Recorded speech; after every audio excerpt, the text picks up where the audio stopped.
as an electric car. If you push the pedal, look! Hello everybody and welcome to Journal Auto. Today I am driving for the first time in my life the BMW i3, which is, let's say, you know those communities where the old people were the wisest. The i3 is one of the oldest electric cars in the world, being launched 8 years ago. 8 years at the moment I'm filming this. 8 years in 2021. We are in December 2021 and the i3 was launched in September 2013. So even if it's quite a lot of time, the car still looks very futuristic. And it looks very futuristic even now after 8 years. I started this video with the driving because this car, much of my surprise, even if it's a B segment car with some MPV things, it still drives like a real BMW.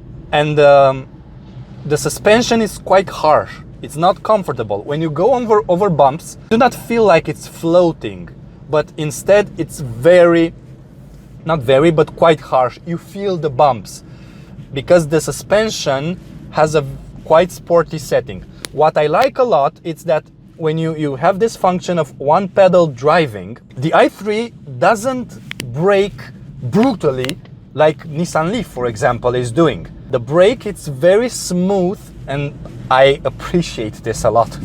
This is what I like. Otherwise, this car looks, even inside, very futuristic. This blue around the BMW badge is something you will get in all the electric cars. The battery, this one is the battery with the 33 kilowatt hour battery, but the net capacity is around 27 kilowatt hour capacity. That gives you 190 to 200 kilometers of range, but you know, it's quite small. Just because BMW it's old, that's why it was updated over the years. Imagine that when it was launched, it had a battery of 18 kilowatt hour and you were barely getting 100 kilometers of range. Of course, nowadays electric cars are much more evolved. This is one of the first mass production electric cars and the first for BMW. So, you know, it was a road opener, let's say. In Romanian we have this saying, it was a road opener for the electric cars. Well, a thing that I like here is that when you click on the signal, it's not, you know, remaining there. It comes back in its position, but the signal, it's still on until you make the turn. As an electric car, if you push the pedal, you are going immediately. You are being pushed in your seat and the car just flies away. Even if it's only a B segment car, even compared with other electric cars, just look. Even compared with other electric cars, this is a very sporty hatch, even if it has this MPV design, you know. Otherwise, the visibility in the front, it's great. The window is big, so it feels very airy. And even the side windows are very big. It's not like that in the back, and you will see a little bit later. But here in the front, even the side windows are quite big. So it's a car that it's very easy to drive. Even if it's a city car, as I said, it's quite sporty. It feels very, very sporty. So it's a quite nice surprise. It's a plastic steering wheel, so it's not leather, but it feels quite well. And the seats, even they are very thin. I will show you when I will film the car around it. The car already stopped by itself. I like this a lot. The system is working very well in this car compared to other cars. So the seats are quite thin, but in the same time, they are very comfortable. And I like this. The fuel consumption after 6 kilometers, I still have 75% of battery, is around 15.1 at this moment kilowatt hour per 100 kilometers.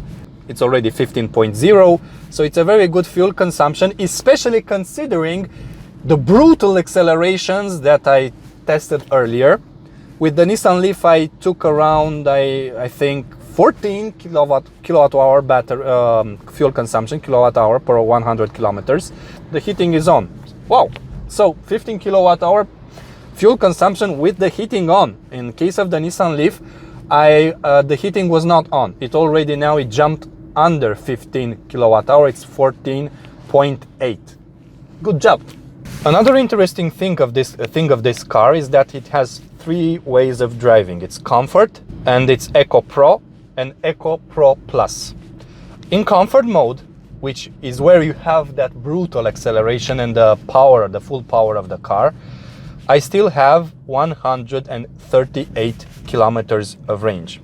If I go in Eco Pro, I gain 3 kilometers of range, and now I have 141 kilometers of range. I can already feel the car that it's slower. It doesn't have that full power anymore. So you do not have anymore the fun of the BMW driving. But if you go in Eco Pro Plus, it goes to 178 kilometers of range left with 75% of battery. So if you go in Eco Pro Plus, I gain almost 40 kilometers of range, which sincerely in the city, it means a lot. The car, of course, feels slow. You don't have that fun anymore, but you have 40 kilometers plus of range. But now I'll go back in the Comfort mode. I will show you the button when I will film the car inside. This is how the car looks inside. So this is the screen that you have in front of you. You push this BC button and you will have different information. Now it's the temperature and the range and the speed. I'm not driving it. Then you click it, you have the time, then you have nothing. You have the total number of kilometers, 38,000. Then you have the battery left, how much battery. This is the fuel consumption since the trip was not, for the last almost 4,000 kilometers. I have 14.6, but earlier was 14.2 because I'm not driving in, I'm staying now, the fuel consumption is going up. Here is where you change the gears. You see, push it into drive and then push it back into reverse. Okay. Now going on, then you have the instantaneous battery consumption, energy consumption, because it's not fuel, and average speed, and again the temperature. On the main screen, you have on the center console this wheel. And you push it to the left or to the right, and you have different other information, communication, notifications, radio, and so on. It's very cold today in Bucharest. Otherwise, this is the center console with a lot of buttons. There are still buttons, even heated seats. So it's great that at that time there were still buttons. And if you push this button, the glove box opens and it's here. The quality of the materials, it's very soft touch plastics here, all around, also here, but here it's very hard. But again, look at the texture. This is because it's a recycled material, because the car it's eco. Otherwise, we have no central tunnel, so we can go to the other side of the car without needing to go outside. This is the button with Comfort and Eco Pro that I was talking about. This is the hand brake, but it's not hand because it's electronically, and this is a huge storage space with a 12 volt socket and a USB charging port. This is how the door panel looks.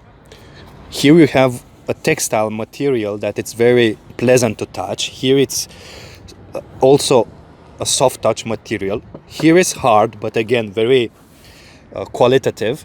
But here it's that, hard material, but it's recycled. And this is how the car looks in the front. These are those seats that are very, very thin that I was talking about, if you see them. And the car has suicide doors. So the back door opens the opposite way. And to open it, you click on this one. So you cannot open this door if the front door is not opened. So this is how the door panel looks. The same materials as in the front. This one is soft, this one is soft and textile, and this is hard, that hard recycled material.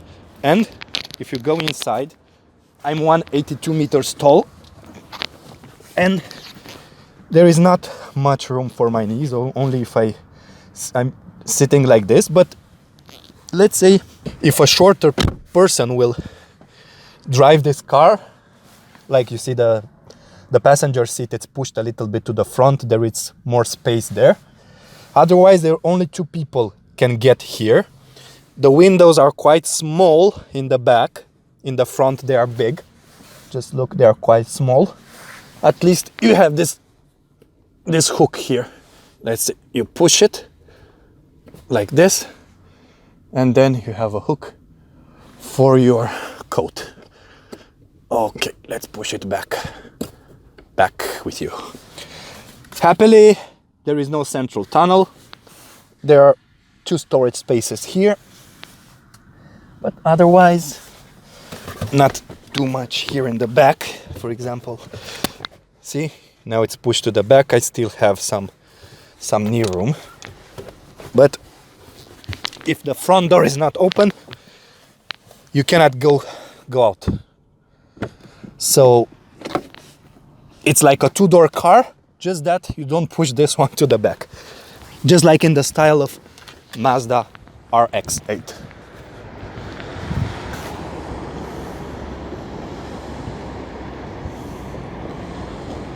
Weirdly, when you pull the door handle, it doesn't open from here, but from here. Just look. See? The window went down a little bit, and when I'm closing the door, it went up. This is how the car looks on the outside. See, this car was launched 8 years ago and designed more than 10 years ago, and still looks very, very futuristic. So you have the BMW kidneys, the well-known kidneys, but of course they are fake because the car doesn't need them. Instead, the cooling it's there. The turning signals are LED, and I like that they're in the bumper because they are much more visible. And the headlights are also LED headlights, as you can see. We also have those wipers in style of an MPV, which I like. They clean a bigger surface, and also LED side turning lights. What's the curious thing are the wheels, because there are 19-inch alloy wheels, but the tire is only 155 in width. The wheel is very thin, but in the same time it's big, 19-inch alloy wheels. The tires are thin for efficiency. Now, on the back, the most curious thing is that the rear lights and the turning signals, these are the rear lights and are LED, and this is the turning signal, are part of the door, the back door. If you open the trunk from here, you will not have at all rear lights, but I think they are here, These are the fog lights. These are the fog lights maybe, and I think they're here, and most probably they are lighting up when you open the trunk.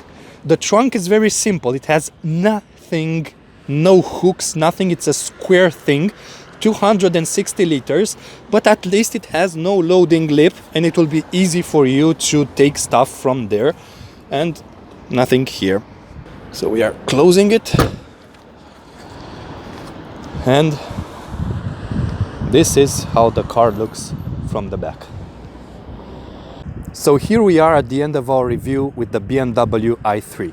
So what I like about this car, well, even if it's already 8 years old since it was launched, it still looks great, it still looks futuristic, and it still has some design touch that will be, fashionable, let's say, many years from now on. It also drives and feels like a real BMW. The suspension setting is very sporty, even if it's quite harsh.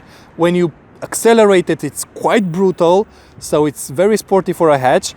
What I didn't like, it's the back seats, which are very cramped, and of course the range, which is left behind. But this was BMW's first mass production electric car, and one of the first in Europe at least. So it's understandable that it has a lower range because now the technology evolved, but yet again, it's still For the city, it's still a very good choice, especially for car sharing.